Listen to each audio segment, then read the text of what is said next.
Masera nareo moa zegny isan'ny mandray anjara amin'ity ivon'ny fankalazagna ny taonan'ny voatokana eto amin'ny diocèse-ntsika ty ke azafady Masera afaka anao agnambarambara hoe ny momba ny fikambanagna ndraiky amin'ny communauté misy agny zegny. Sera Sylvia avy amin'ny fikambanagna Fille de la Charité de Sacré-Cœur de Jésus miasa amin'ny mission Ampanifiagna.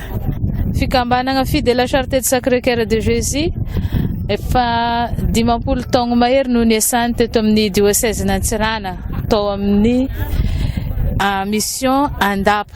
Ao Andapa zay mampianatra mikarakara ny marary misy tobiny marary hoditry, mampianatra katesizy, magnampy ny reny sy ny zaza ary magnano koa amin'ny fandaliagna-pinoagna sy miaraka amin'ny firohotana.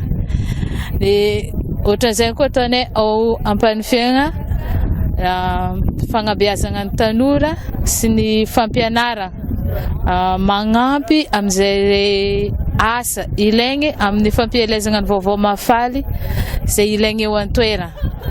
Fa ao Ampanifiagna mbola tsy misy dispensaire fa Masera avy ao Ampanifiagna ndray mandeha miasa amin'ny dispensaire agny Antsatopy amin'ny mission-ny Vohemaro. Zay zany asa mankalaza izao fotoagna lehibe natokany fiangonana hideragna sy hisoragna n'Andriamanitra amin'izay fisian'ny olona manokantena ho an'Andriamanitra eo anivon'ny fiangonana mba hizara hafaliagna ny vaovao mafaly amin'ny vahoakan'Andriamanitra. Zay no hafaliagna ho anay. Masera afaka ambarambaran'ny Masera hoe fandraisaka fiainagna activité ataon'ny fikambanagna anao zay eza hoeza misy anareo agnatin'ny diocèse ato firy ny ao amin'ny communauté Ampanifiagna zegny. Ny communauté nay eto amin'ny diocèse ao Andapa misy Masera 12, Ampanifiagna misy Masera 9, a Vohemaro misy Masera 7, de eto Adiego Mavokatra misy Masera 12. Zay no isanay miasa eto amin'ny diocèse.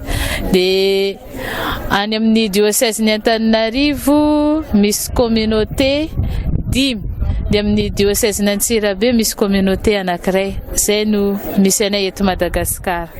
De misaotra Masera afatra anao amin'ny mpitandregnatsika. Ny afatra amin'ny mpitandregny de ny fijoroagna amin'ny finoagna maro isan-karazany raha miseho amin'ny fiainagna amin'izao androntsika zao, fa raha matoky an'Andriamanitra asika dia ho faly lalandava ary hizara koa hafaliagna amin'ny olona rehetra.